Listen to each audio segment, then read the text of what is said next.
अंगद जी नाम के महाभागवत हुए। पहले वो बिल्कुल भक्ति विहीन थे। उनका भतीजा राजा था और वो पूरे राजभोग में मतवाले रहते थे। जब उनका ब्याह हुआ तो उनकी पत्नी इतनी भक्ता निकली कि वो जहाँ जन्मी थी वहाँ संत जन आया करते थे। तो उन्होंने बचपन में गुरु मंत्र ले लिया था, लेकिन जब ब्याह होके आया तो ये पति एकदम भगवान से विमुख, किसी संत पर कोई श्रद्धा नहीं, बस वही खाना पीना राजसी राजभोग में मस्त रहना। अब उनको तो बड़ी विचलता हुई, न संत दर्शन मिले न कोई भक्ति के लक्षण। इतनी सुंदर थी कि अंगद जी आसक्त हो गए पत्नी में। ये खास बात बन गई। एक दिन उनकी पत्नी के मन में आया कि यहाँ गुरु जी को बुलाएं और उनका स्वागत करें, और उनको जब भोजन पवाएंगे तो उनका जूठन भी मिलेगा, और हमारे यहाँ आएंगे तो चरण धोएंगे तो चरणामृत भी एकत्रित हो जाएगा, तो रोज चरणामृत पीने को मिलेगा। उन्होंने, अब रानी थी, सेवकों को भेजा गुरु जी के पास प्रार्थना पत्र की, आप कृपा करके पधारो। मैं तो नहीं आ सकती क्योंकि हमारे पति भक्ति भाव के विरुद्ध है, तो आप कृपा करके घर एक बार पधारो। संत बड़े दयार्द होते हैं। वो आ गए, वो चरणामृत उतारी और गुरु जी के चरण दबा रहे थे। इतने में वो अंगद जी आ गए।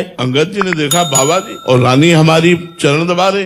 क्या क्या ना बोल गए, मतलब बहुत ही बुरा बोल गए। अब संत तो मान अपमान से ऊपर होते हैं। अब वो तो रोने लगी रानी, गुरुदेव भगवान क्षमा कीजिए, ये बहुत ही भक्ति विरोधी भाव वाले हैं, आप क्षमा कीजिए। उनका कोई बात नहीं बेटा, मैं जा रहा हूँ यहाँ से, तुम अपने भजन में लगना। और वो चले गए। अंगद जी को देखकर उनकी पत्नी ने कहा कि तुमने हमारे गुरु का अपमान किया। मैं आपसे तो कुछ नहीं कह सकती क्योंकि आप हमारे पति हो, लेकिन आज से नियम लेती हूँ, मैं पानी भी नहीं पीऊंगी, तुमसे संभाषण भी नहीं करूंगी और अपने प्राण त्याग दूंगी। जाकर एकांत कमरे में हो गए। अब अंगद जी व्याकुल हो गए क्योंकि वो पत्नी से बहुत प्यार करते थे, वो बहुत सुंदर थी, मनोनुकूल, तो एकदम उन्होंने जाकर बहुत मनाया। जब नहीं मानी तो चरण पकड़ लिए। अंगद जी ने कहा मैं वो सब कुछ करने को तैयार हूँ जो तुम कहोगी, लेकिन तुम पानी पियो, भोजन पाओ, तुम जीवित रहो। अगर तुम जीवित नहीं रहोगी तो मैं भी मर जाऊंगा। मैं वो सब करने को तैयार हूँ जो तुम आज्ञा करोगी। तो उनका जाओ, हमारे गुरु जी को साष्टांग दंडोत करो, उनको पुनः लिवा के लाओ और उनको भोजन पवाओ और उनकी आप भी जूठन पाओ। पत्नी के प्रेम से विवश होकर गए।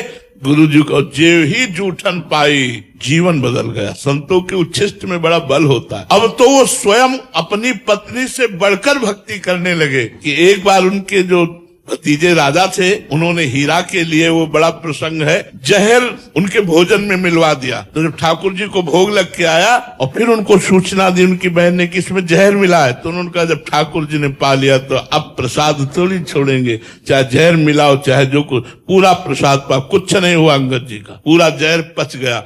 ऐसे माँ भागवत हुए कि भक्तमाल में उनका चरित्र लिखा गया है।